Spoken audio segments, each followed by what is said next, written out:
No, I want to show the movie, but the machine is broken. All right, I'm gonna have to talk to everyone. Wait. You know where Paul is? I gotta talk to Paul. Yep. There's a little delay. Showtime, guys. Uh-oh. Something's happening that's bad. Let's go. Maybe Oliver needs our help. Hello? Is this fucking thing on? You guys, can we turn the music off, please? Is everybody in here? Yeah. Can everybody please come in here who's outside? Yeah. You guys, okay, this is a really fucked up, okay, so I'm gonna try to explain this to you guys without having a little breakdown. So we talked to the people who run the projectors, and one of the main projectors is down right now. So I'm not sure if we're gonna be able to show the movie tonight. There's two options. So we can potentially play the music on the speakers, but we're not sure. We're looking for a specific USB-C to HDMI. If anybody has one on you, please bring it over to Paul. He's the guy in the orange. Yeah, so if you guys have a USB-C to HDMI, please bring it over to Paul in the orange. And the other option is, if you guys want, we could potentially play the movie on my laptop. So, does that sound like a good fucking plan? If anyone wants to come closer, it's going to be a little bit hard to see. But please, you're really need this right now. Things have been really rough with the label, and yeah, I don't have a lot of money. So if anybody happens to have the HDMI USB-C, please find Paul. But thank you guys for coming, and even if it isn't what I was hoping it would be, I'm really fucking grateful that you guys all made it. Thank you so fucking much. And also, please no talking. It's pretty quiet with the laptop speakers. So if any of you want to just kind of come sit up closer, you're welcome to do that. And what is the run time? The run time is 6 hours. Okay. I'm gonna play this right now, and if anybody leaves, I'm sorry. There's no bathroom set up. We've actually locked the doors in the front and the bathroom, so nobody's allowed to leave. And this is a double feature. We'll be playing the film, and then the second film. And then there's a third film, and then followed by an album listening. So thank you guys so much. Without further ado, this is the one-man band, 369 Days in Antarctica.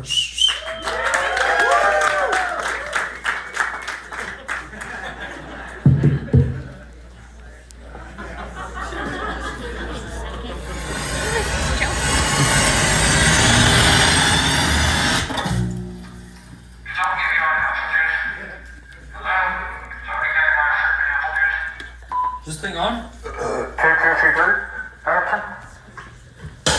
Hi, I'm critically acclaimed director and film producer Oliver Tree. Welcome to the greatest show of all time. You are now part of the cinematic revolution. Created by none other than my production company, Alien Boy Films. Here at Alien Boy Films, we've been in the movie business for the past 157 years. Dating back to 1893 when my great-great-great-great-grandfather Otto Higginbottom Tree VIII produced and acted in the first silent picture, Jimmy Plantain in the Battle of Pumpkin Mountain. Excuse me. Almost 100 years later, Alien Boy Films continued producing cult classics like the rockumentary Operation Magic School Bus and the LSD Road Trip to Nova Scotia, starring and produced by my great-uncle, the late great tambourine player, Otis Juniper Tree, who opened up for the Grateful Dead at Woodstock 69. And fast forward another 50 years to 2024, where I, Oliver Tree, direct and produce all of my own music videos, social media content, as well as unreleased classic documentaries such as the creation of the world's biggest scooter, how to make a $2 million music video.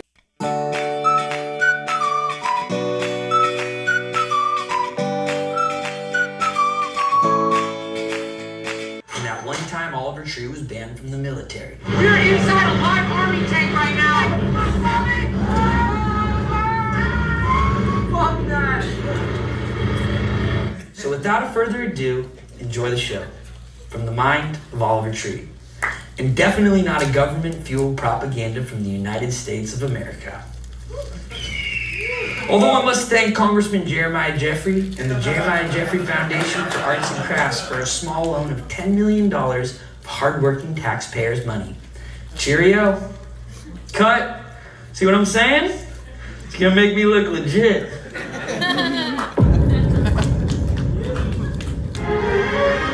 We live in a society where the internet tells us we're never good enough, never having fun enough, never pretty enough. Don't listen. Smile like you've never smiled before. I am beautiful. You are beautiful. Ugly is beautiful. A new fragrance for men. From the mind of Oliver Tree. Social media can be difficult. At Meditech, we understand the internet better than anyone. Through years of research and development, Meditech has created the algorithms behind some of the most high-profile platforms, brands, and influencers on the web. Just remember, it's not a miracle, it's Meditech. Fresh, crunchy, kosher dills from the heart of Albuquerque, New Mexico. Perfect for any occasion, whether it's a late night snack or breakfast in the Bahamas. And remember, when you're in a pickle, call Dr. McNichol. I'll give you a nickel to touch my pickle. Also, try our new peanut butter pickles.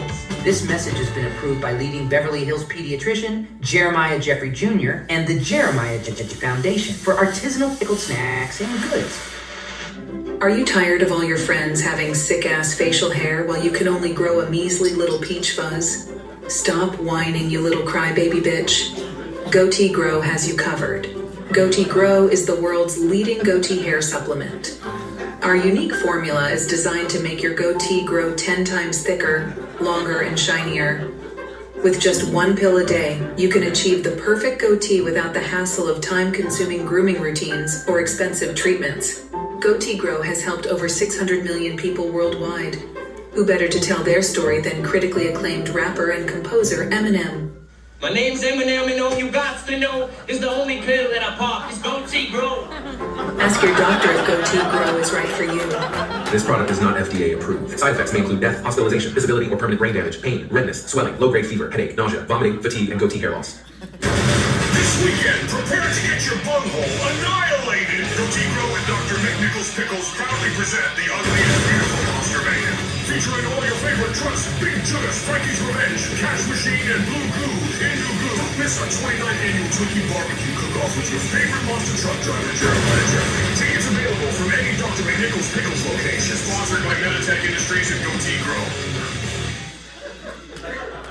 Hello. I'm Ron Johnson Van Swanson, the president of Alien Boy Records. We are the label that brought you such hits as Ugly is Beautiful and such commercial failures as Cowboy Tears. At Alien Boy Records, the marketing comes first. It's about what you look like, not what you sound like. The music just isn't that important. We sign artists who are interesting to look at, no matter how watered down or dog shit their music sounds. Alien Boy Records has access to cutting-edge algorithms, bot farms, and pay-for-play technologies, which has made crafting industry plants up to 15 times easier than before. Our #1 artist, Oliver Tree, is a prime example. Alien Boy Records is responsible for the writing, production, promotion, and distribution of all of Oliver's music. He has no say or involvement in the creative process. We have manufactured every aspect of his character, from his obnoxious personality, his wackadoodle outfits, to his downright embarrassing haircuts. We make him sing and dance like a stupid little monkey. We created Oliver Tree, and we can destroy him at any given moment.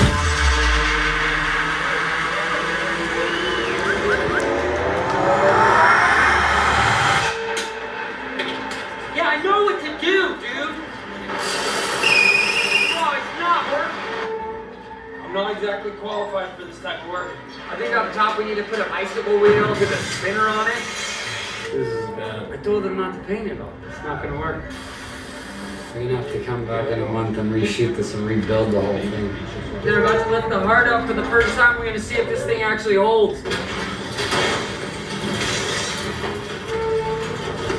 This is the most dangerous thing I've done in Afghanistan yet.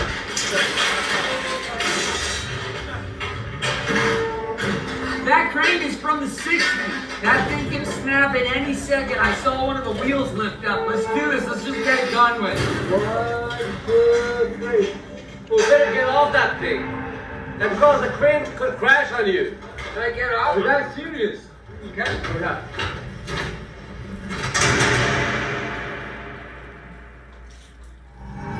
The following presentation is brought to you by Metamobile. We politely ask you to shut the hell up, turn off your phones, and live in the moment. There is no filming allowed, and if Oliver catches you taking a video, he will personally sue your ass for every last penny. We are not alone in this universe. In the distant constellation of Zeta Reticuli, also known as the anus of the Milky Way, the greatest band to ever exist is finally coming to planet Earth. 10, 9, 3.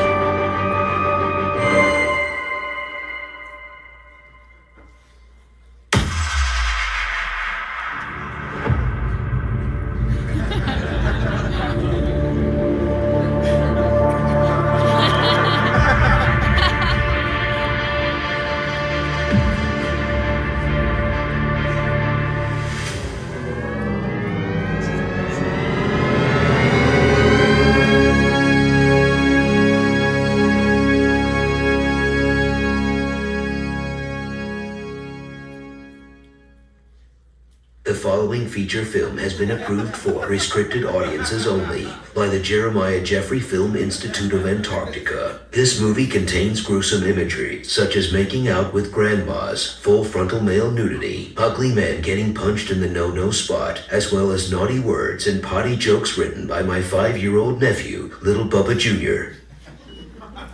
After disappearing for years, the next chapter begins. Oliver Tree's true magnum opus, the same sound you fell in love with, now returns for the 4th studio album by the Ballcut legend and a ridiculously epic odyssey. Recorded over 2 years in over 80 countries, 7 continents, with tribes in Africa, from Antarctica to Afghanistan. The documentary series, The One-Man Band, and the greatest album ever recorded across planet Earth.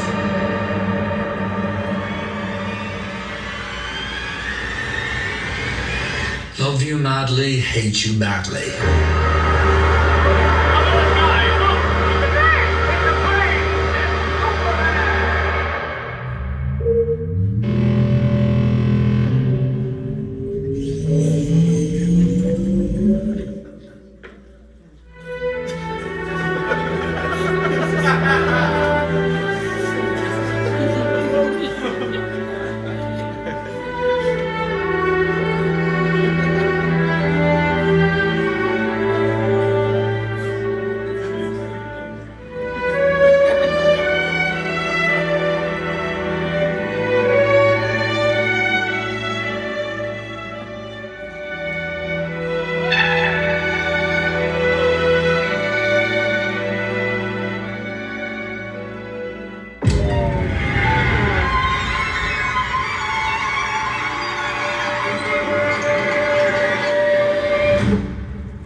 Tree. I'm out here in Antarctica. I've been here for about a year, and I'm recording my album.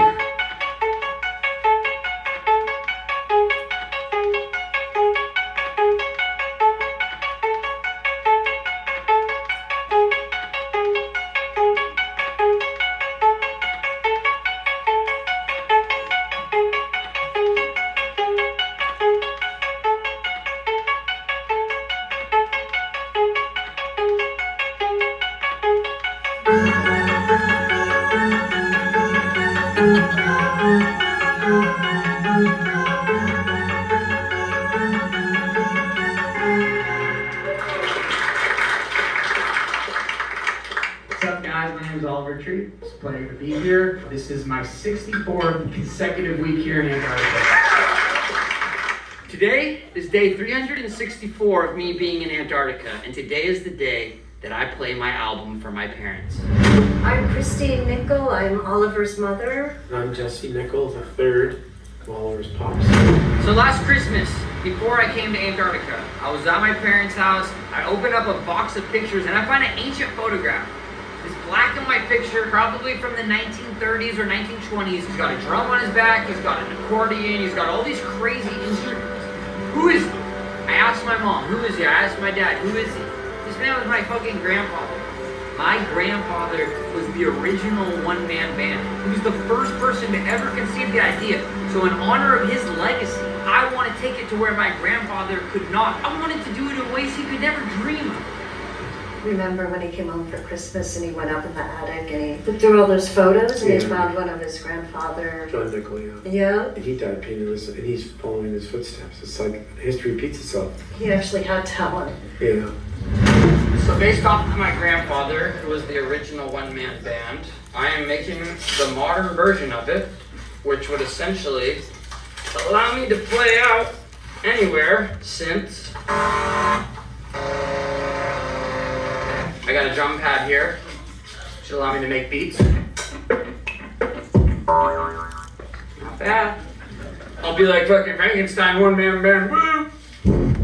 So here we have my chesty. It's an onboard live mixing rig, fully analog of course. Basically designed to take a bulletproof vest around it, and be able to mix an entire live orchestra, which is unnecessary because it's just me, but you never know when that could come in handy. And in the back, I have a full onboard rig, and this will attach to the back. Ooh! Still getting everything situated, but you can see there's never too much Velcro. Yeah, this will allow me to be able to do beats anywhere. I built this setup so that I could record out here on the ice to get the full inspiration in Mother Nature in all her glory. It's gonna sound good.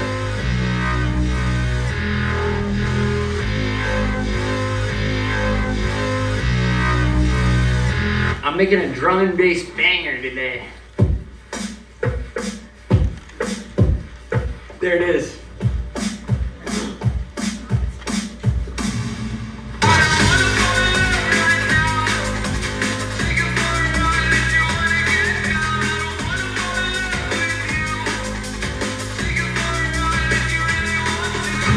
Oh man, this is gonna sound so good. Band is crazy on this one, dude. The bass is, it's like a dubstep wobble. It is so fat, dude. I'm beat, dude. Those beats were gnarly today. It was like mixing like rockabilly with dubstep. Like some of the shit I'm touching on, like ain't nobody doing, man. That's why I had to come out here for the 7th final White Continent where ain't nobody going to make beats. First major label artist to ever do it. Spent my entire recording budget coming out here and living in Antarctica for 1 year so I can make an album like nothing that's come before it. This is legendary, dude. I'm thinking Grammys. Ah, man. I just can't wait for my parents to get here so I can show them. They're gonna love it.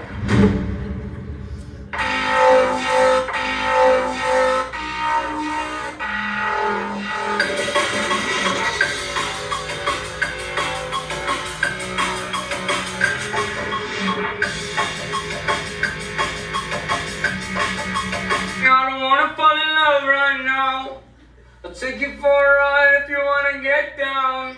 I don't think that's some rap that could fit in there, maybe. Boom! Who is that chick that I was talking to? Shorty kinda bad. I really like the views. You can do the math, then I'll take you to my room. Shorty, would you wanna come through? Would you wanna slide through? Would you wanna come through? That's a fucking hit. I'm running for. Oh, fuck!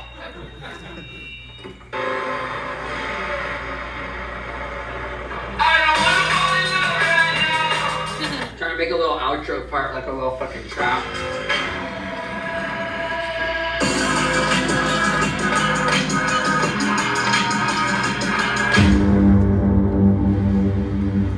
So this is one of the things I came here to research, which is the alien bases. We saw UAPs. UAPs we've seen UFOs, we've seen a wider range of things. We've seen ones that were oblongato, very long, more like a missile, and we've seen ones that are more circular, the traditional, standard kind of boring, textbook stuff. We've seen a wide array of Orbs.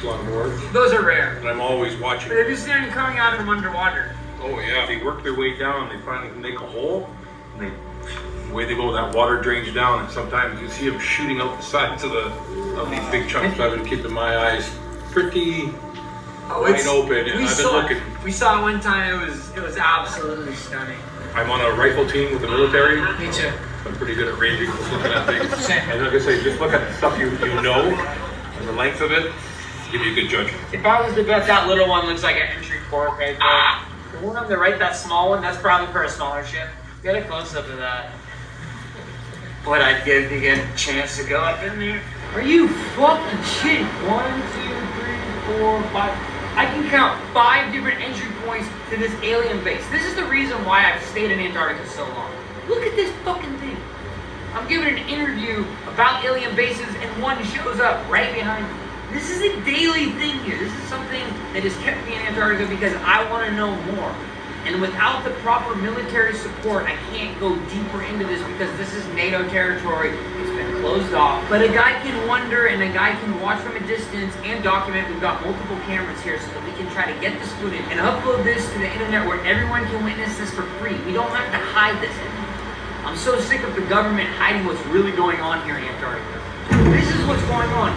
Alien bases that go underwater, where you have orbs, you have UFOs, you have UAPs, you have so many different types of vehicles, but this is what keeps me. And as much as I love it, I feel like maybe I've hit a threshold. Maybe at some point I can come back and work closer with more scientists.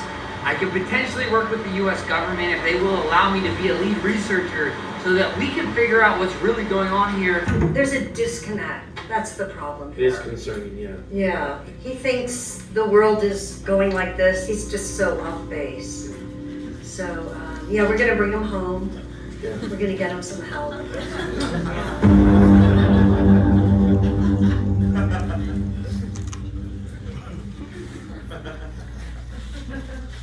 I think a lot of people are scared and they come at it from a fear angle. But for me, I come from an open heart and open arms. And I welcome the aliens in, and that's why I've had so many interactions with UFO ships. That's why I've seen them time after time. Because I know I have an open mind to this, but an open heart. And I know the aliens can pick up on that. Of course, there's also the walls that surround it, the flat earth theory and all that. I'm not going to get into that, but yes, we did find the wall.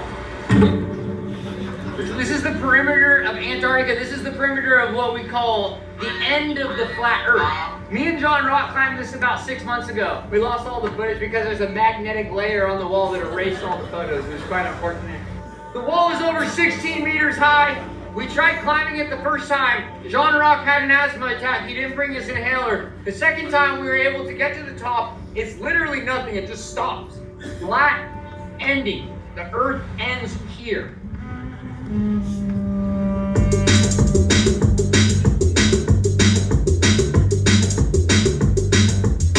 This proves everything we know about the flat earth theory. The world is not round, otherwise there wouldn't be a wall surrounding all of Antarctica. The perimeter is an entire wall. If you come here, you will see it time after time proving the world is flat. Well, there was one guy, he was one of us, he was the flat earther, and then he came out here and he was like, oh, the earth's not flat, he changed this whole thing, but that was not a real flat earther. That was a guy who was put in by the government. Undercover. He was undercover, for sure. We call him circlers. He was full of shit. He was definitely not a flat earther. If any of my guys came out here, it would take about 2 hours for you to be able to prove.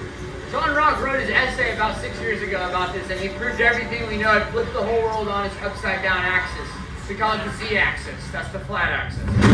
He's losing it, so his perspective is not clear. Someone needs to tell him.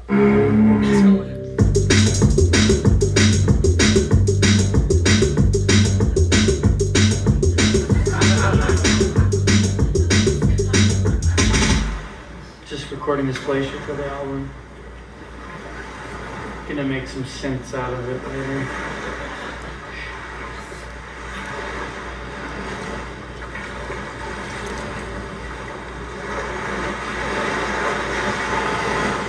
That's gonna be icy.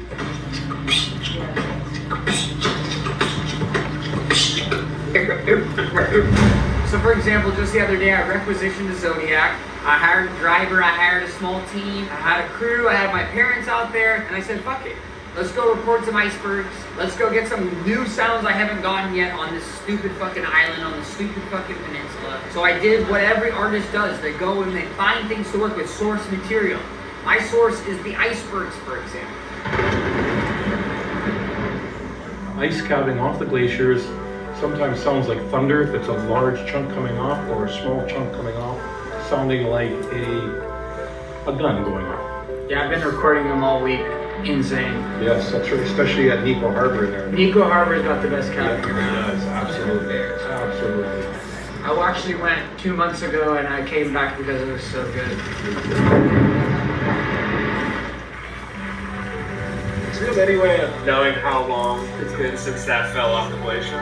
Or any given ice cream? I'd say probably 6 months. I had a buddy actually who found one of these. He moved into it, did a whole entire 2-month period where he just lived inside one of the caves in the glacier. You ever seen that? I have not. It's good for winter when it gets dark. Not much to do here anyways at that time. I've come down here and had almost a week of sun. It's just, you just never know. First time I came down here, I was 8 years old, and I kid you not, I came back home with a tan. Oh yeah. It was the craziest, it was the sunniest season, I swear. Oh yeah, I'll be lobster red by this evening. I looked at a watermelon. Is that because of the hole in the ozone gives you a special Well, theoretically speaking, yeah, the ozone is heavily damaged from people like this gentleman riding Zodiacs around here. You know, the Zodiacs are off putting so much gas. The cruise ships are coming in with people just there to see tourism on some big, fancy-esque level, and they're just polluting, and I would never do that.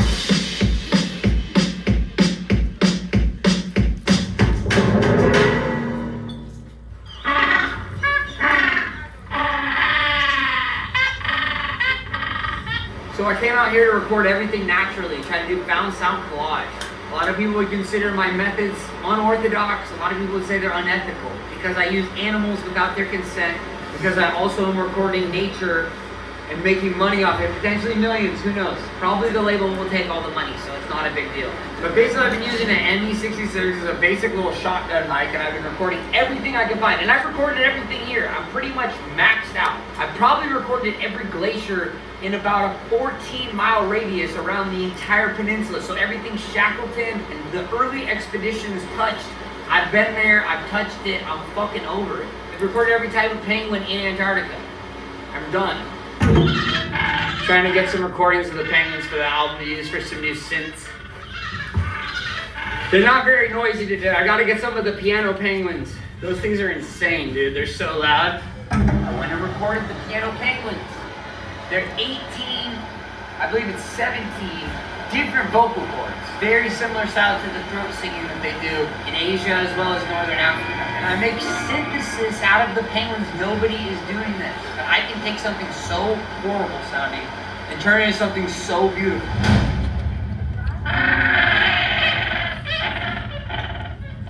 Behind me is the largest colony of piano penguins right here on the Antarctic Peninsula. The most loud and obnoxious of all the penguins, famous for 18 different vocal cords inside the center of their throat.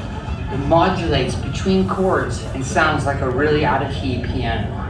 Obnoxious would be an understatement. They also smell like shit. If you can imagine 50,000 babies' diapers being unloaded in a semi-truck in front of your front door, that's what I'm experiencing right about now. Don't even get me started on the piano penguins. Their fucking dookie smells like a nuclear poopy. If you're lucky enough to make it out to Antarctica, I would highly suggest skipping this portion of the trip. Let's go. I just took a shit. You know that there was a team of scientists who actually measured how far that it can shoot the poo-poo out, because one scientist got hit while he was eating a sandwich. Now it's some fucking end-of-the-world conspiracy that the fucking global warming is making the poo bigger. No, the poo has always been the problem with the piano penguins. That's always been the problem. It's not global warming. They're just shitty species. That's all. Fucking annoying. They sound like shit. They smell even worse.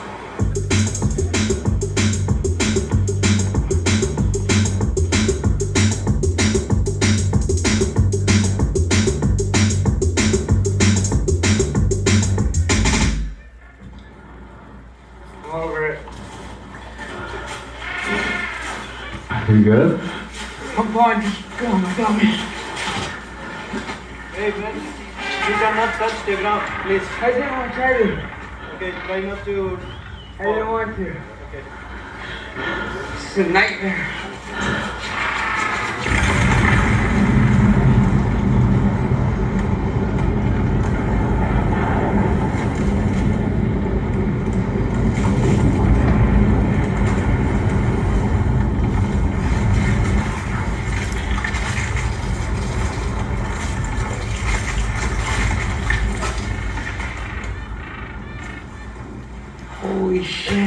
it called? IYCE? I'm getting chills, I'm getting goose pimples. That would be my first Antarctic avalanche. Like sand in an hourglass, just dripping down at the top of this beautiful maple Alps. What was that other thing I saw the other day? Avalanche. I've seen a buttload of those. You gotta come here to see the avalanche. And actually, if you're not cool and you're a fucking piano penguin, you should be under the avalanche so I don't ever have to smell your nuclear fucking dookies again. Jesus Christ. This is the most dirty penguin highway I've ever seen. A penguin highway is an academic term used by Antarctic scientists to describe the travel routes penguins have followed for millions of years. Carved into the ice, some penguin highways stretch for over 1,000 miles. First documented in the early 1800s by whalers like my grandfather, who used penguin highways to transport whale carcasses down the mountain. These days, however, they're protected by the likes of the Antarctic Treaty and the NATO military, meaning researchers like myself are no longer permitted to use them for recreational purposes, which is a load of bullshit. It's all penguin dookie covering the penguin highway. It's very rare. This thing is basically a sewer system for the penguins. Look at this little guy. He's probably gonna walk down halfway and take a dump. Get the shot right here.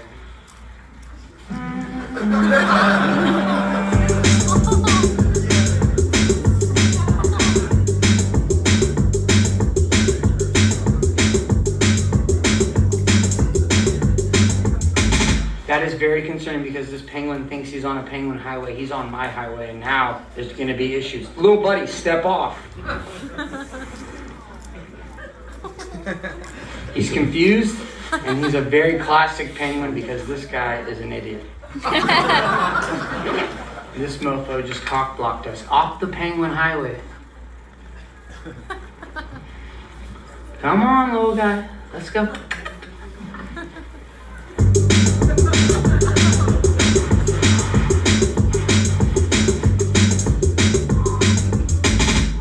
That was lucky.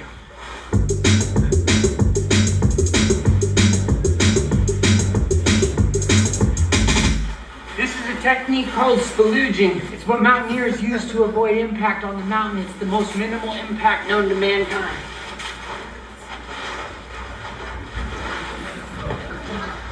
On February 7th, 1821, American sealer John Davis is believed to have been the first man to set foot on Antarctica.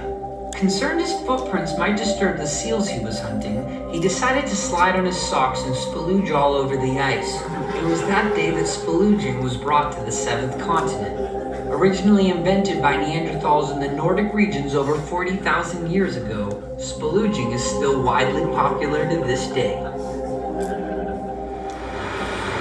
So spalooging was a mountaineering technique. If you're going up, you're sliding around. It's almost like you're a cartoon character. And when you're going down the mountain, you can literally slide down and do tricks. I was learning 360s, 720s, 180s, various accoutrements. It's similar to skiing, except skiing is so bad for the environment because you have these big wands on your feet.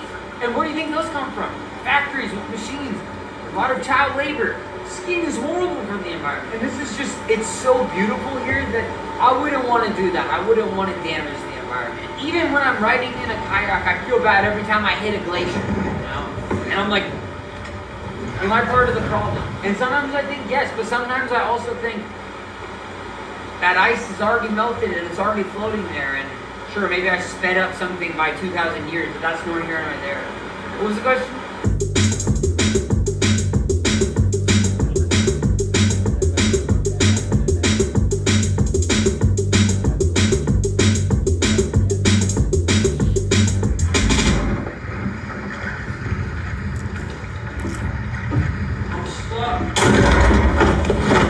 My name is Bob Offbury. I'm a concert promoter and talent buyer. I came down here to Antarctica because I have been working with Oliver Tree and his team to produce the ICE Festival. It's IYCE Festival. I present you the man, the myth, the legend, dubstep DJ Dr. Oliver Tree.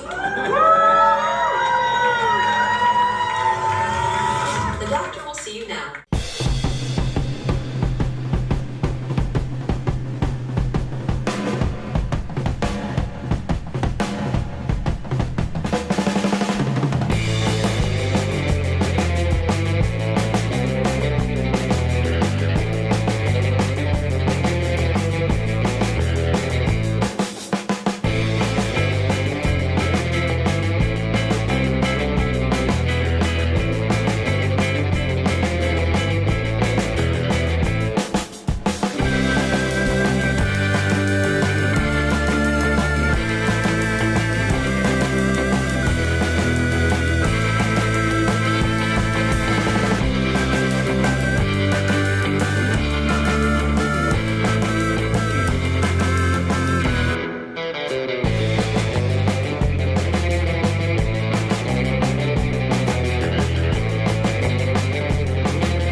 definitely smoking something as I smelled something, but I feel like there was definitely something a little heavier at play. The thing about this too is like, I've been producing a lot of events, and we have to deal with people that are on bad trips, and we have a special space for them. And this music that he put out set people into a very, very bad place. I mean, very bad place. We had more people at this event go into bad trips that needed help than I've had in even my biggest tens of thousands person events. It made my little homie Tommy just start projectile vomiting. As soon as Tommy started projectile vomiting, another person started projectile vomiting. And that caused another person to start projectile vomiting. This is not meant for the general human consumption.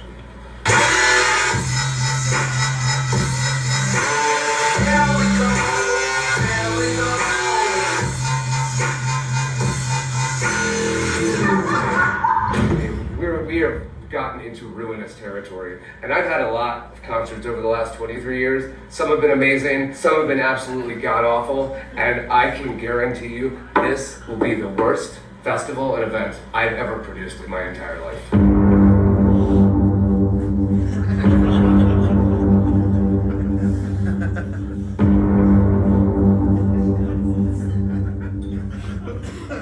They don't know anything about rave culture. It's a movement. I'm just the beginning. There will be generations after generations that will come after me. I don't know, what's the question?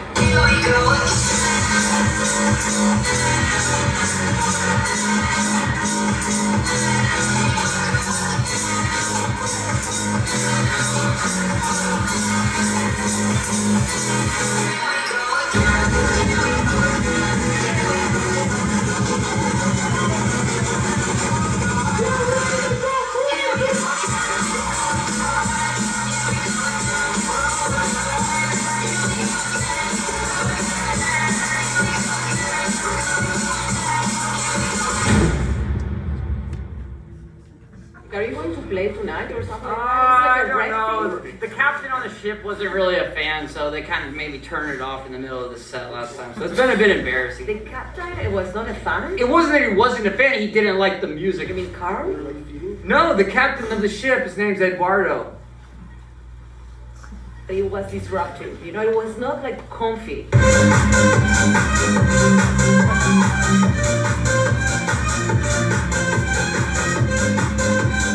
Not all art is supposed to be a Disney movie where it makes you feel good. It's supposed to make you feel. That's what an artist does. Like, listen to this. This is a dubstep sound. It's not supposed to be beautiful. It's supposed to be... Maybe we can organize a small group of people that like awful stuff, and are willing to confront themselves with the darkness of the being. We're going to organize something afterwards. Okay, thank you. I would appreciate if you could talk to Eduardo, the captain. Show me who is that guy, because he's in the crow's nest. Just look for the top part. But I thought it was a Swedish guy, the captain. No, he got drunk, fell overboard. They had to bring on Eduardo. He's a backup.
Now, an ambient set is an ambient set, and we're sitting there, we have this like beautiful glacier, icebergs behind us, but then in the middle of it, this pod of orcas is coming up and swimming next to the boat. It was really magical.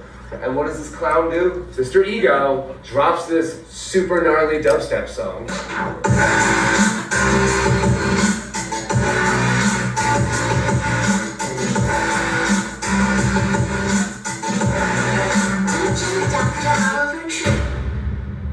It completely ruined the vibe. The orcas just dissipated. I feel like anything he plays, no one's going to be there. This is one of, if not the biggest fall from graces I've ever seen in the music industry.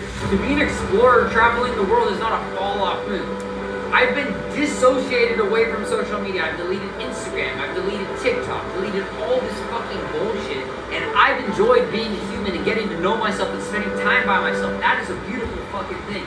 So don't go for a second saying you fell off. I mean, I've seen a lot of fall-offs in the 23 years. This is going to be the end of his career. And it's sad. I really think that we really need to be watching out for him. This was my version of making it. I didn't buy a house, I didn't buy a car. I've been living on a boat in Antarctica. That's the dream come true. I don't want to be a famous guy. It just reached the point where my entire identity was wrapped up in artist, creator, not funny comedian, all this stupid fucking shit. I'm so much more than that. Yeah, I did some time as a hand model. Yeah, I'm an inventor. Yeah, I'm incredibly handsome and good modeling on the side. But first and foremost, I am an explorer. Oliver, if you're hearing this, know you can come home, live in the carriage house, make your music up there, whatever kind of music you're making. No judgment. You need help. Yeah, Oliver, we love you and we want you to come home, and we're really concerned. Even if you play crappy music, we still love you. You can stay in the attic as long as you need. Drum and bass. I'm gonna bring it back. Shaker.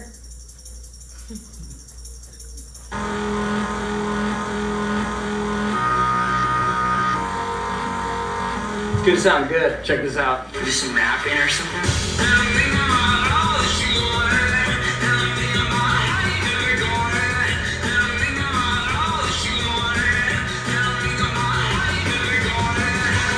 A little auto-tune is gonna sound insane. Bro, this is such a bop. That's a wrap for today, dude. So dope.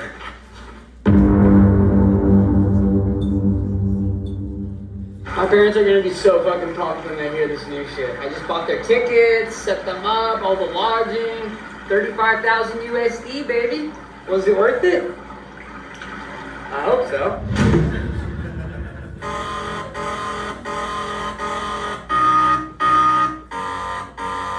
Middle of daytime at the same time, same wall, same car, at the same line. But yes, I've been making synthesis out of found sounds, so taking the sounds, recording them, and then chopping them up on my computer, stretching them out. Pull out the notes.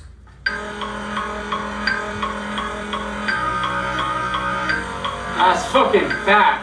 Also using AI to be able to take the sounds and turn them into synthesis. So I'm using modern technology and very traditional technology. Trying to create my own instruments is a very complex process. And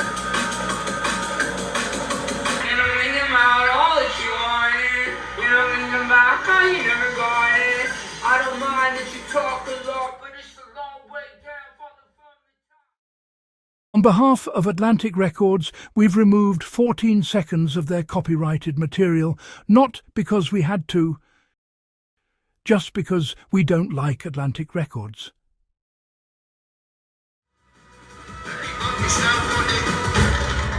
They just called the fucking boat, dude. We gotta go.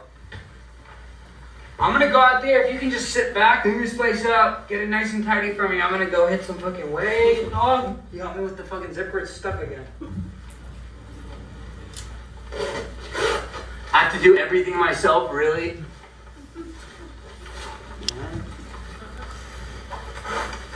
It's like the one-man band, the one-man production. I have to do everything.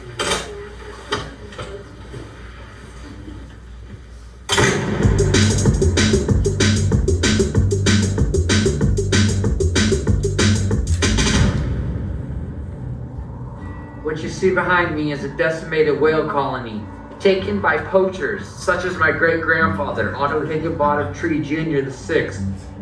And behind me, you can see the remains of the ship that my great-grandfather took on his whaling missions. Pathetic.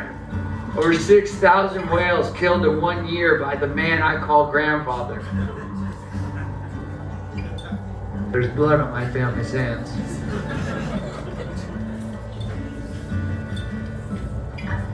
We got emotional. I'm good. Just doesn't sit right with me. It's heartbreaking to know that my family was a part of this. Killing so many innocent whales. And also, my grandfather worked at SeaWorld. Where he would take orcas and put them in contained life in a jail cell in a SeaWorld. I can't live. As you can see behind me, these are full-blown adult manatee whale bones. The last few years, archaeologists have turned the entire world upside down from what we knew. Whales originally had feathers with back hind legs that could walk on land. It was said that over 6,000 years ago, they could fly. I don't believe it. Let's get out of here. It smells like shit. Now this is something that's extremely rare. As you can see, this is the tip of a whale penis. I mean, just imagine the size of that thing. It's the size of a school bus. Devastating what it could do to the female whale. Insane.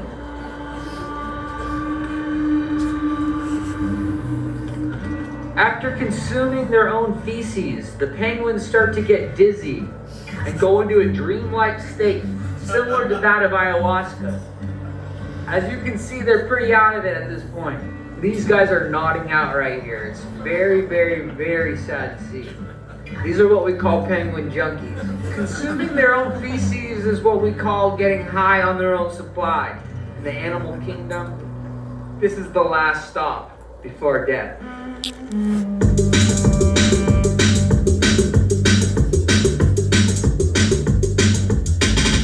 Over the last few years, researchers have found that penguins are polyamorous. What you see behind me is a polycule, which means this is a family with multiple males, multiple females, unsure who the father is. It does not matter to the penguins. They raise each as it's their own.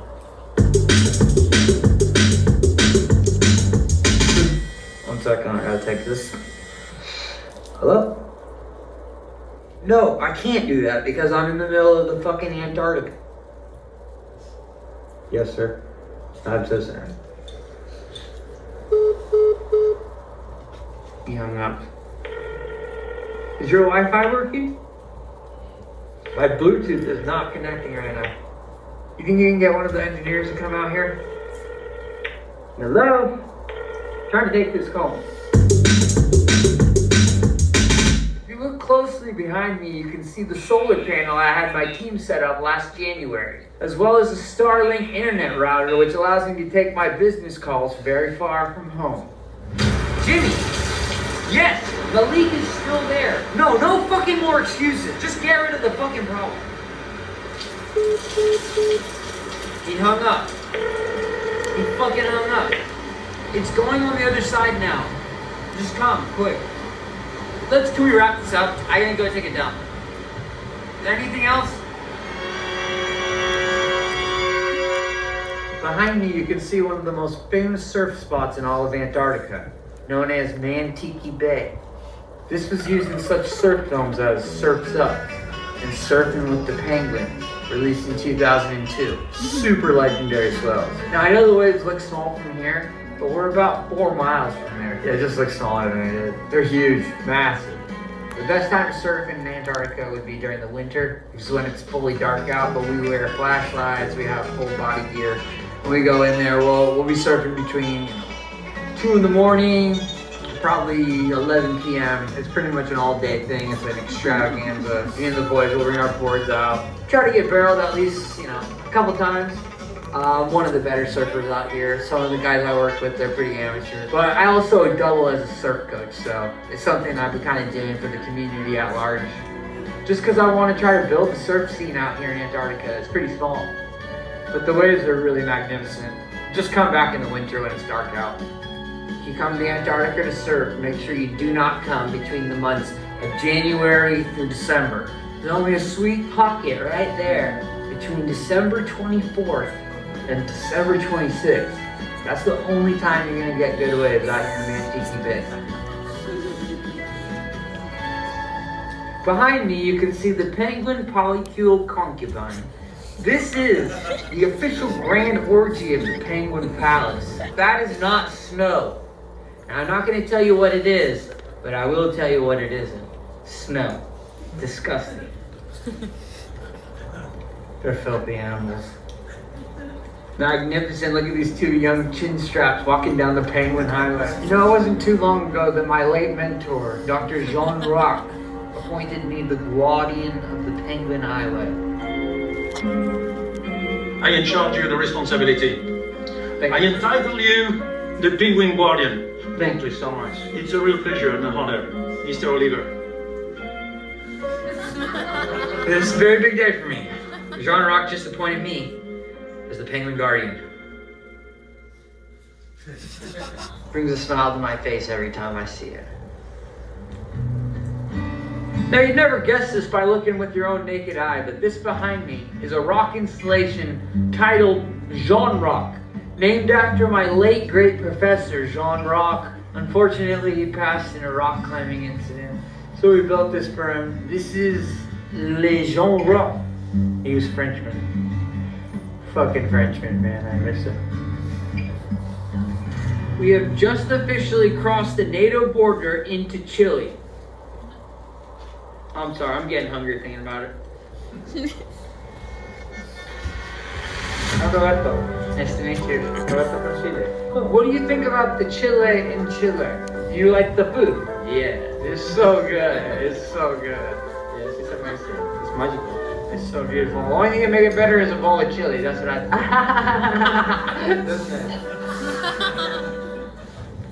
It smells so fucking bad here, dude. Let's get this on over with. Behind me are the remains of penguin catapults. These were brought in the 1800s by Shackleton and some of the first explorers right here in Antarctica, teaching penguins how to fly. Very few people know this. Penguins originally did not know how to fly on their own. Once they invented the penguin catapult to shoot them off, to get propelling into the air flight space. And then they basically use this place as a big dumpster fire. They just throw shit here. There's some PVC from a toilet that was used back in the early 1800s, and then just a bunch of other crap. My great-grandfather and his team used to use this place as a garbage chute. It's pathetic.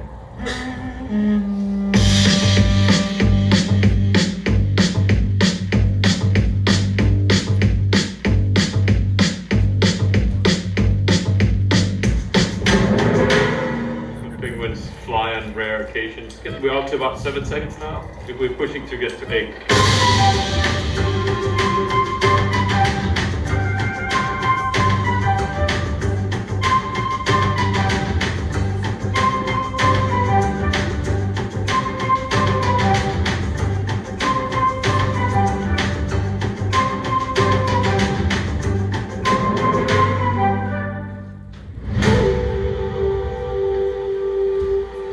Behind me, you can see one of 17 alien-based caves, which enters into what we are almost 99% sure is the entry point to Argartha, the Hollow Earth.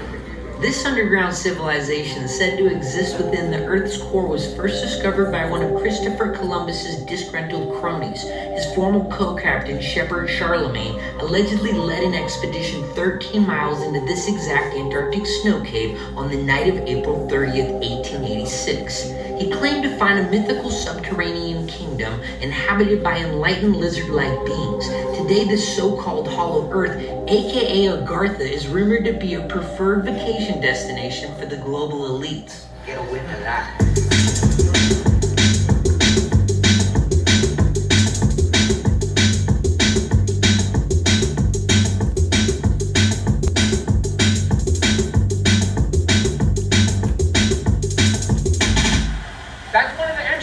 right there to one of the alien bases we've been looking into. One of 17 around the Antarctic Circle. Are you familiar with Argartha? The entrance point to the Hollow Earth. I say hear about that, but I have no idea. Yeah, look into it. It's really, really important stuff.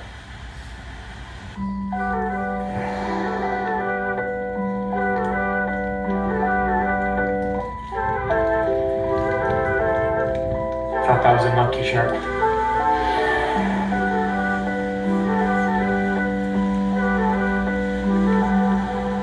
I'm at a loss of words. After 64 weeks out here, I have not seen anything like that. The closest I came to that was when I saw a group of monkey sharks. But nothing with the beluga whale. I mean, those belugas are just gorgeous.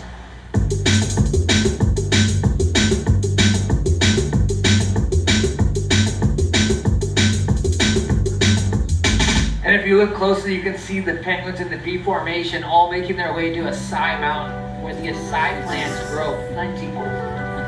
It's a very rare sight, but it's only at this time of year where you'll witness something like that. Absolutely gorgeous. This is the beginning of a 60,000-mile race up to the North Pole.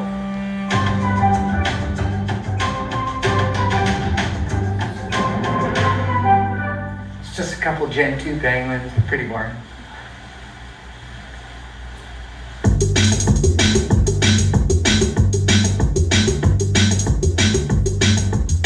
For a second there, I thought that was a monkey shark.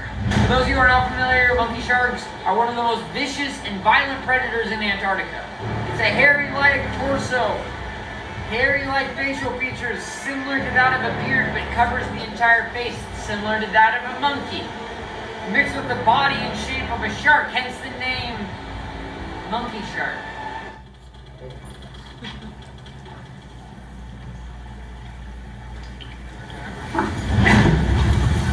He's dead. Sound asleep. Looks like he passed away last night.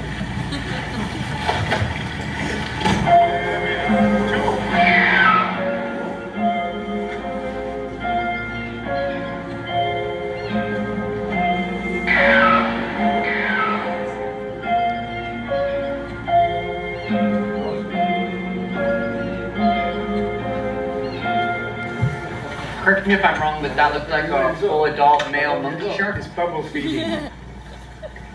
You think it could have been a monkey shark or no? No monkey shark. Well, they do have a few monkey sharks, but maybe not in this region at this time of year.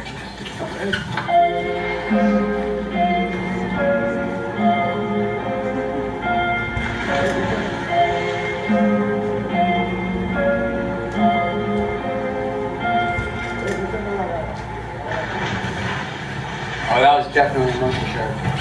You could tell because the porpoise tail, you could see it lift. It was pretty hairy. Yep, absolutely correct.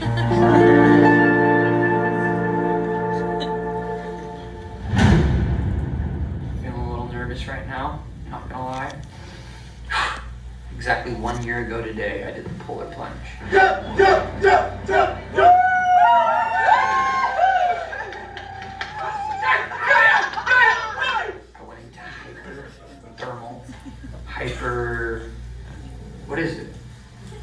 Hyperthermia. I had to have a guy come in and save my life.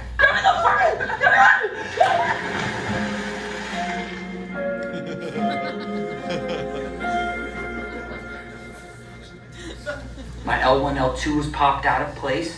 The only reason I was freaking out was because I popped out the L1, L2. It was very, very, very scary. I went into shock. I couldn't breathe. I couldn't talk. I could barely scream. And then, of course, I started working with Andrew Seeley, my spiritual guide. He started doing different forms of meditation.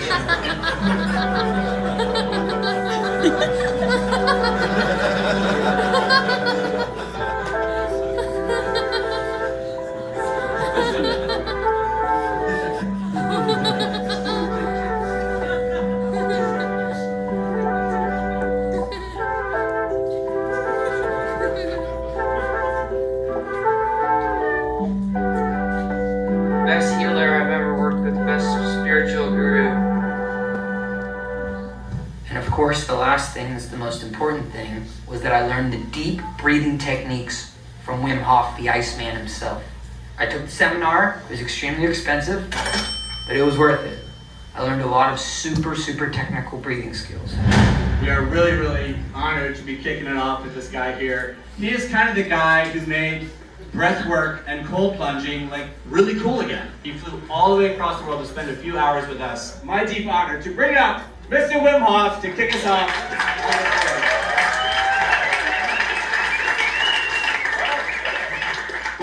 Take a deep breath in. And let it go. And go in. Let it go. Punch it go. Come on. Pull it in. Let it go. Pull it in. Let it go. Here comes the last one.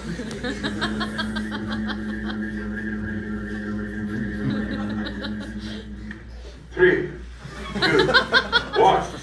Pull it in. Hold it. Squeeze it to your head. So today, I'm gonna conquer my fear, and I'm gonna go out there and I'm gonna jump into Antarctica and I'm gonna own it. And this time, I vow not to chicken out. No one's gonna save me. I'm gonna climb out of there and I'm gonna do this like a man. Just like myself.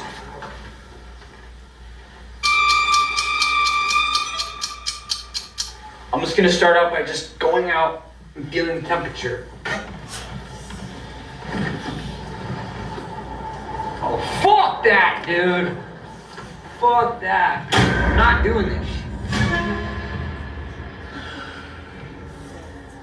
I'm gonna do it like Wim Hof told me. Breathe in, spit out.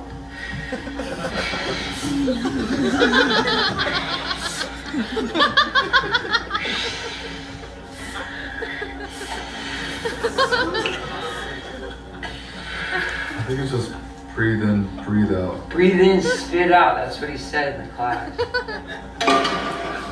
Oh, and by the way, whoever said penguins don't fly, look at that. You stop coming up with excuses? I'm not making excuses.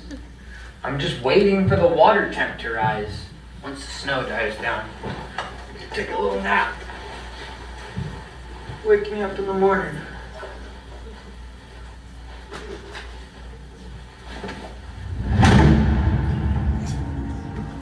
Albert, it's time. I know you're awake. Go away, Ryan! I don't want to fucking do the ice polar plunge bullshit. You have to do it. You promised it to yourself. I'll do it when I'm ready. I'll do it tomorrow. I'll do it Thursday. Today. Thursday, Ryan. No. Go away!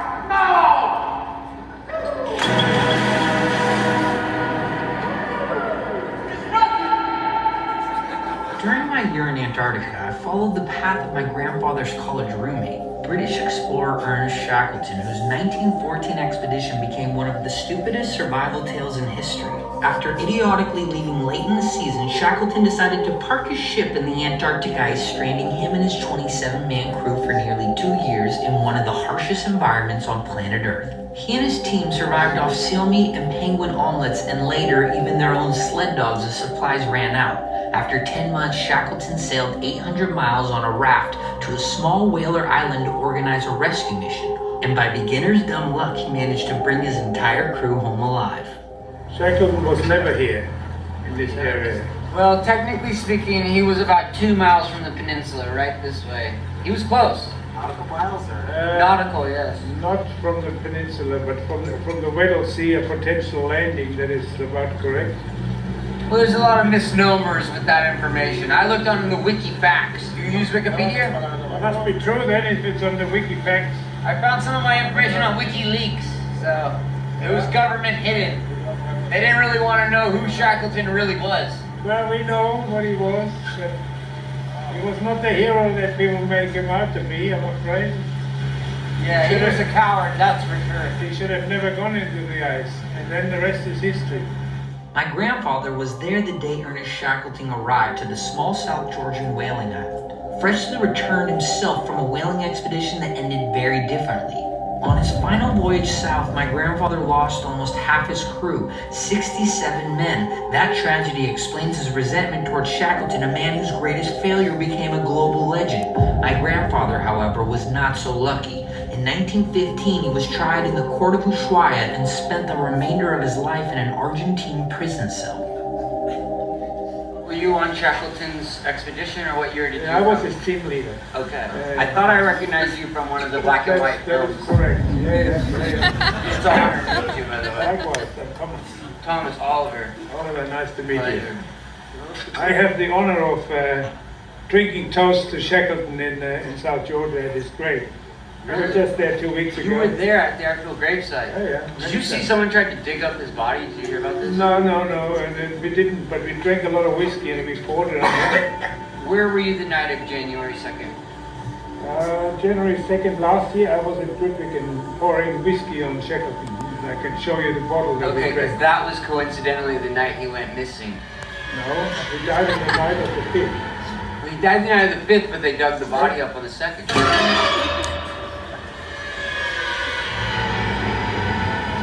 Over here on the left-hand side, we have one of the most infamous penguin egg breeding farms left in Antarctica. This is the next one we will take down. Over 60,000 penguin eggs are illegally sold on the black market right here at the Brown Penguin Farm. What did you say?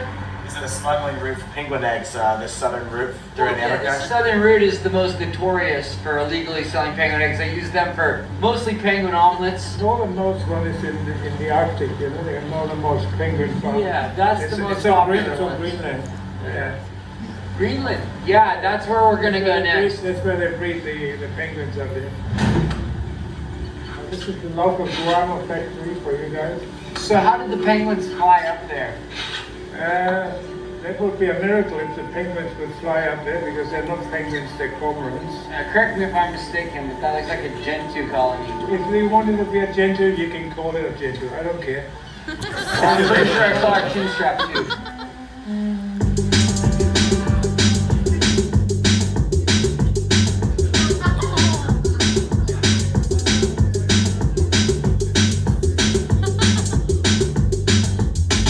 This area here was exactly the same as it did 30 years ago. You're saying global warming's not true. So many conspiracy theories. Global warming, it's real. A lot of the snow has melted. It was the summer weeks where it got to upwards of 100 degrees. It was really freakish. When I touched down on one of the islands, there was basically no snow.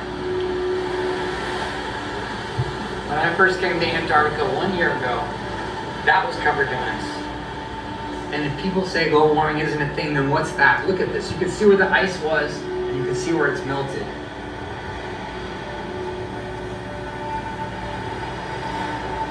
That was literally an iceberg. I remember seeing that exact iceberg floating.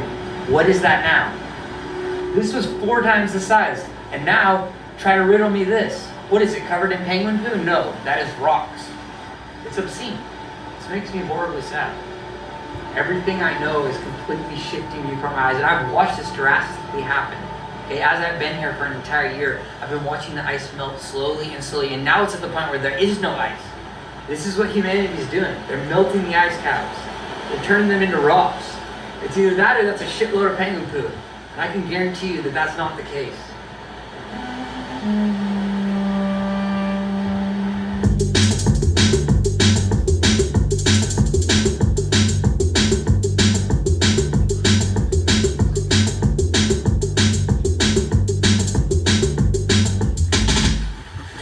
Check out the ice levels.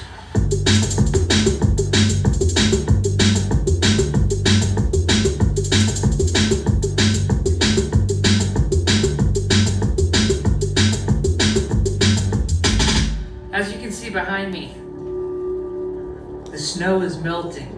The last glacier on McNichols Island, gone. Now over the last year living here in Antarctica, I have seen the snow dwindle from 57% to potentially anywhere between 3 and 4%. Now this lake has dwindled away to a large-sized puddle. It's depressing. As you can see here, vegetation is taking over the entire Antarctica Peninsula. What used to be snow is now covered in moss. The massive surge in the growth of the moss suggests that the temperature is rising. And if you can see this like I can with my own eyes, you can see there is no more snow in Antarctica. Now there's a lot of misconception online. A lot of people say global warming does not exist. Well, look there, folks. You can hear the penguins are not happy.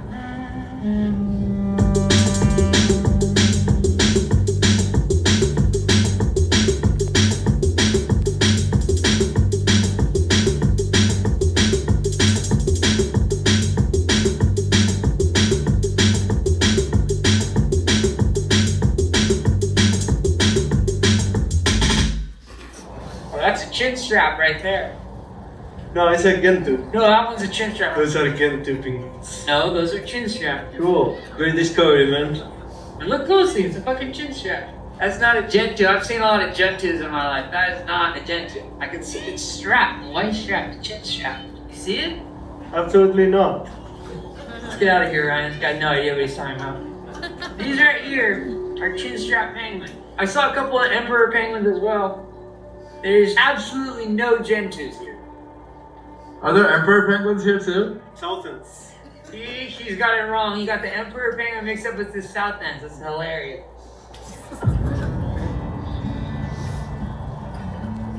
That a dude waddling. So embarrassing with their tiny little legs. Over 1,500 penguins bored out of their goddamn minds. The penguins are on a strike. Until the snow falls next year, they will not be having any more babies. Because there's no snow, they can't build their nests. So what are they doing? Preparing for the world's biggest penguin orgy of all time. 15,000 ding-dongs about to go wild.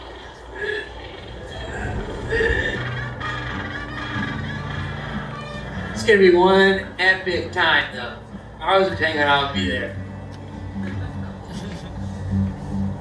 The lake. He's gonna visit.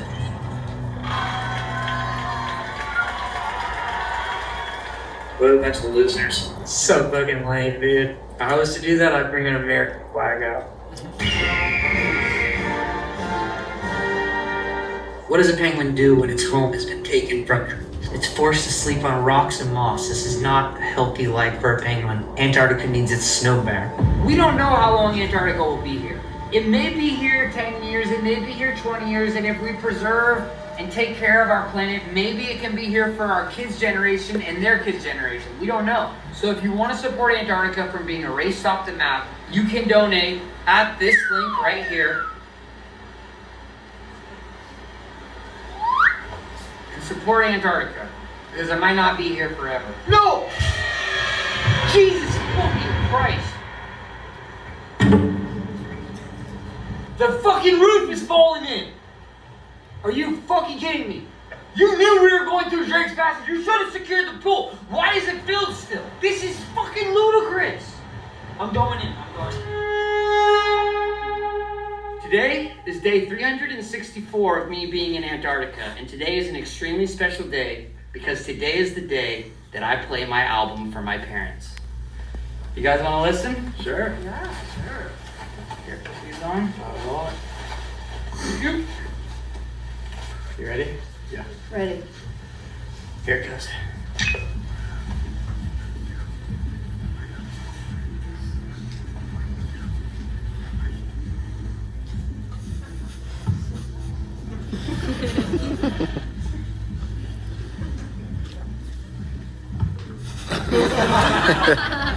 Can we try another song? You don't like it? You know, It's kind of hurting my ears a little bit. Maybe turn it down. Okay, I'll turn it down. Could you turn that down? Yeah.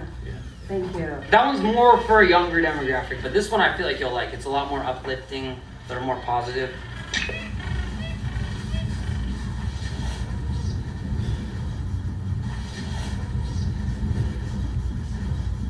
Are you gonna polish it a little bit more? Final version? What are you talking about? I've been working on this for a year. Right. Well, Hey, you know, time in, hard work, discipline. gotta Keep feel at it, it. man. Gotta feel it. Yeah. Yeah, I do feel it. This is to me very special stuff. And we hear another one?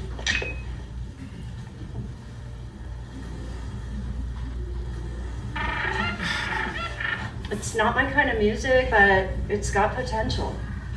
So you actually think it has potential? Well, potential is a strong word. Once you rework it and maybe change the beat a little bit, the lyrics aren't really all that. Yeah, and the chorus could be changed as well. You think the melodies are strong enough though? I would rework that as well.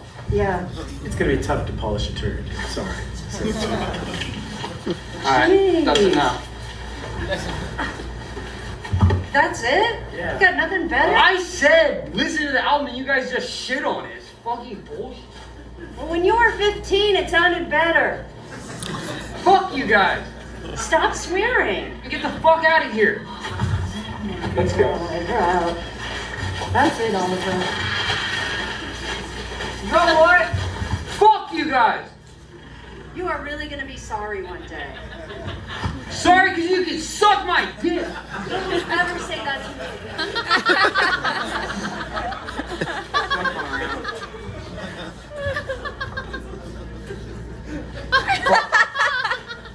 Think I fucking need them? I'm a self-made man. Why do you think I fired the band? Because I don't need a fucking band.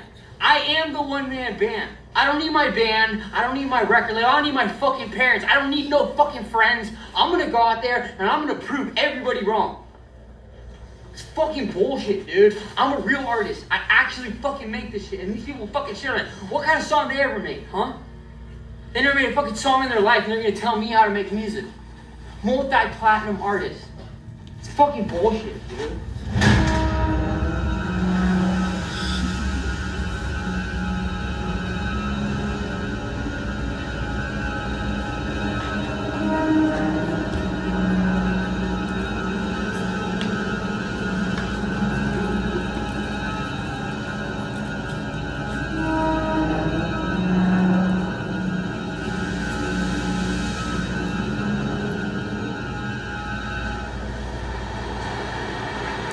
How do I say this without sounding like a fucking douche?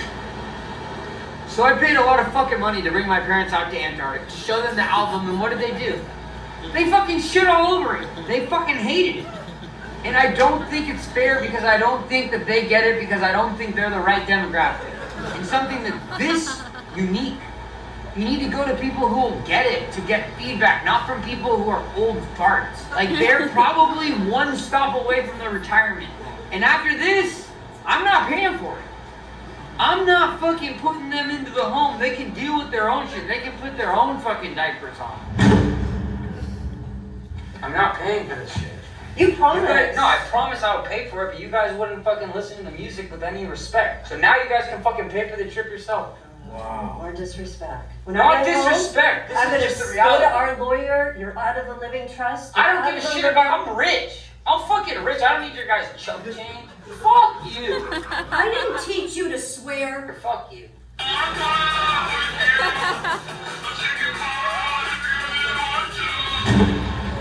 Unbelievable. You know, you give and you give and you give. You give an inch, they take a mile. You know, and that's my parents. What the fuck do my parents know about drum and bass? Nothing. I can't do this anymore. So he played us his new album, Love You Madly, Hate You Sadly, or something like that. I mean, I'm no expert, and I haven't put out an album, but I'm gonna say between the lyrics, the tempo, the beats, there's Even nothing the melody redeeming. too, I think. Really nothing redeeming about I it. missed the hook, the chorus was just off. Yeah, and he thinks it's good. I mean, that's what's frightening. Yeah, is it's really sad. we just couldn't believe He it. usually has a great ear. I think that's part of the whole, being unwell. He is out of touch. My own fucking parents don't get it. I lost a lot of fucking people in my life. People don't answer my texts. I got a lot of cash, but like not really any friends, you know? Just lonely at the top, sure. And I'm not even at the top. I'm somewhere near the bottom, but it's lonely there too. Like I don't want people to feel bad for me. Like I would have picked a different path, but like you don't get to pick art. Art picks you. You're gonna lose a lot of people along the way. That's the cost that you pay. An apple a day keeps the doctor away. I might be rhyming, but my timing is really on beat. But I ride around town with no shoes on my feet. And so like, I'm a savant, misunderstood. Like a lot of people, they don't get it. They'll never get it. And that's the hard part, They'll never understand it until I'm dead, and then they'll appreciate me. But the the truth is, like, I was that dude. You know, I produced some of the most gangster-ass beats ever. Like, you hear that shit? Like, that came from here. Like, my brain, nobody else is, like, by myself.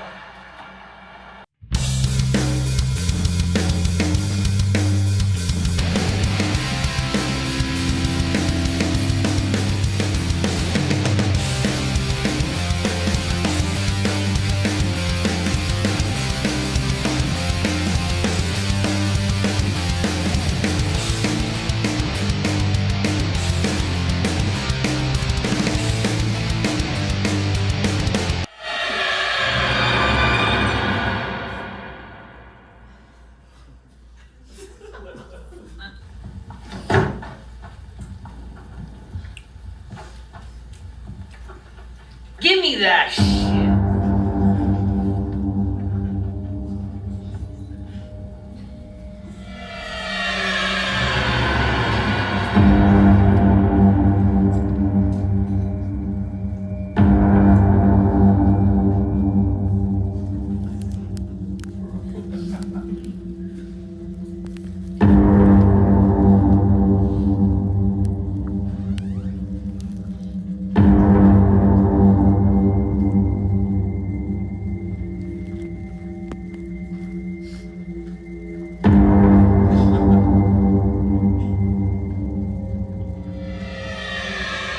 You've been hired to work for me, not for these fucking clowns. These guys aren't paying you. They're certainly not paying for the fucking camera that I'm renting out for $40,000. This is the same camera that NASA used to fake the moon landing. And you're just giving it willy-nilly to anybody who asks, without fucking consulting to me.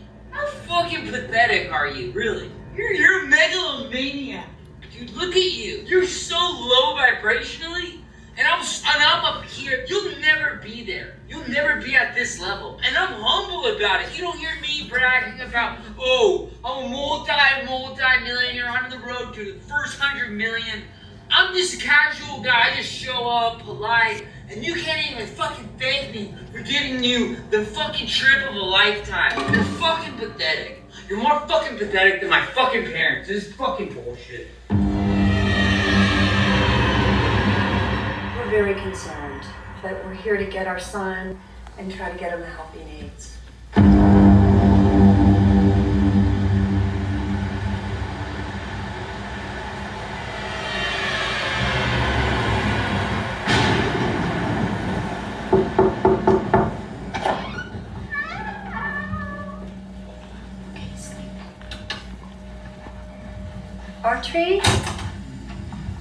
Artree, don't want to scare you, but Oliver.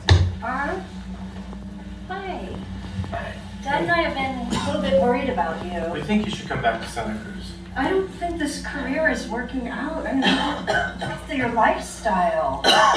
You look very unwell. This is not healthy. I'm making hits. No, you haven't had a hit in a really long time.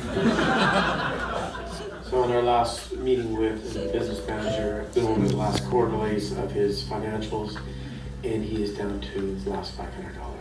So we are very concerned. His music career has completely gone down the hill. His team's fell apart. He's fired his general manager. He's fired all his bandmates. He's like, his legal counsel let them go. His manager that lines up all his gigs, he let him go. The whole thing. Yeah. The whole thing is not working, actually. Like everything that supported him is gone. Yeah. Yeah, it's just tragic. I worry because I don't even think he thinks that's a big deal. Your perspective is twisted. No, it's not. You know, Dad and I, we're your main people. We love you. If you guys love me, you would trust that I know what to do for my vision. I've been working on some super good tunes. You know what? We've been hearing you and listening and supporting you and loving you, and we really think you need more than that. If anyone were to come in here and see this, it's a call for help. Who's gonna come in here? Well, and that's a problem too. Do you have any friends? I have tons of friends. Yeah. The penguins. No, Yes. The orca whale just last week, there was one that spotted me and it came out and it was trying to play. We have good therapists in Santa Cruz. I don't need therapy. The help you need. No, fuck Santa Cruz. I'm so fucking sick of that place. It's a shithole. Okay, I don't like that language and you know that. So let's just not go there. What is on your head? That is so gross. Okay, that is so this? low. I love Mother Earth. I would never wear a fox on my head. You guys, don't go. Just listen to me. I'm making hits. I've got the new version of Ableton. Oliver, you're unwell. This is not a lifestyle. Give me the garden gift! Give me the garden gift! Okay, this is what I'm talking about, Oliver. He was frothing at the mouth a few times. Yeah. It's a call for help. Look, we're his parents. If we don't help him, no one will. So that's why we made this big trip. This was not an easy trip. We can give you housing, we can pay for a therapist. Okay, stop it. This is disgusting. Yeah. Please. Take some water. This is not okay. I mean, what are you doing? What is all this? I'm making a new design! Okay, can we take some of this off? No, don't touch it, don't touch it! It's my new drum machine! Or, honey, I need some help. Or, honey, we can take you. No. Or we can go get help. You can reinvent yourself. You're so good at that. I don't know what You can have a new character and take it to the next level. No, I just want to be the real guy, no more character.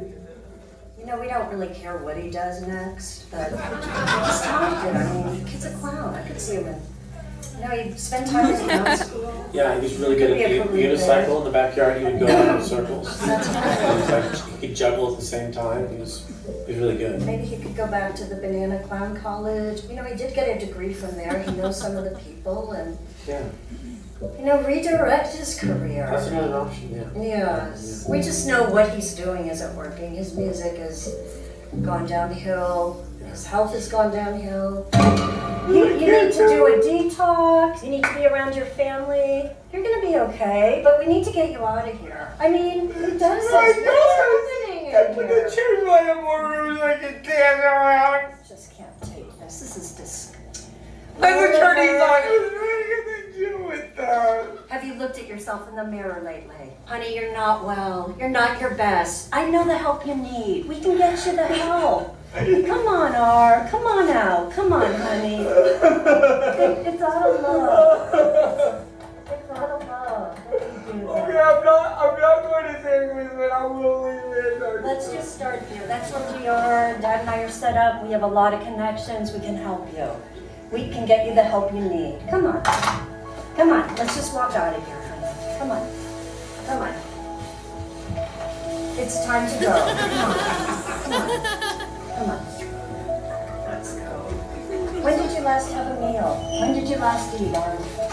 Oh, did you cookies? Cookies? No.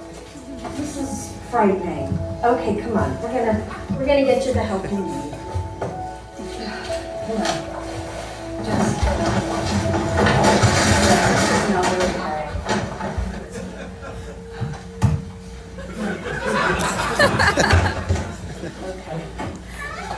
Okay. Come on, keep going. Come on, we're gonna get you some help. Come on, come on.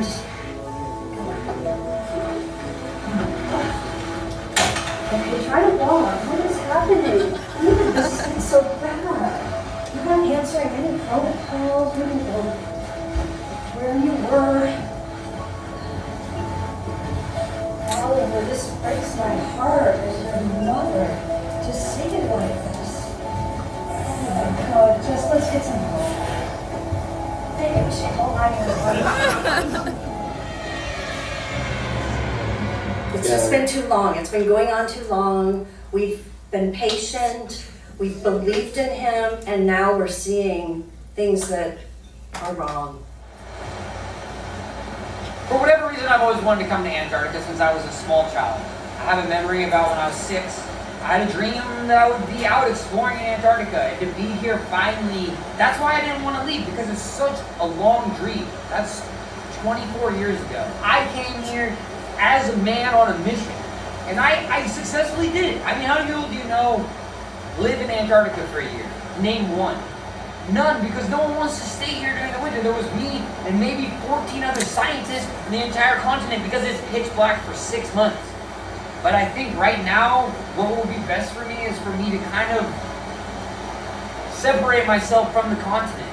There's got to be more out there. It's a massive world. Maybe I'll do a whole other year across all 7 continents. I'd love to go to the Middle East. I'd love to go to China. I'd love to go hang out with the Maasai tribe in Africa. I'd love to play them the album, see what they think. Because obviously my parents are not the right demographic. But there's got to be someone out there who gets it.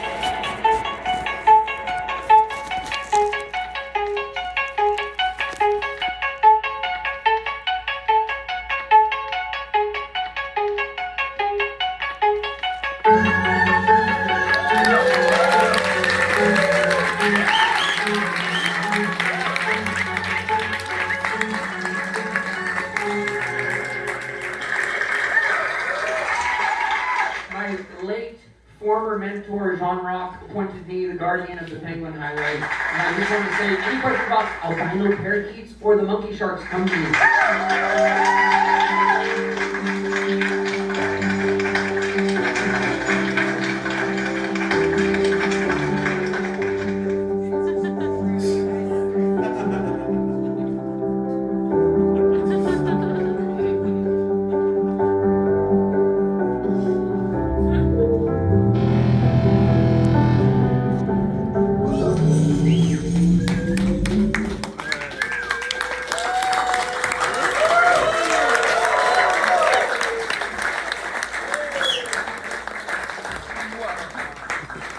Is this thing on? Do you guys hear me? Is this thing fucking on?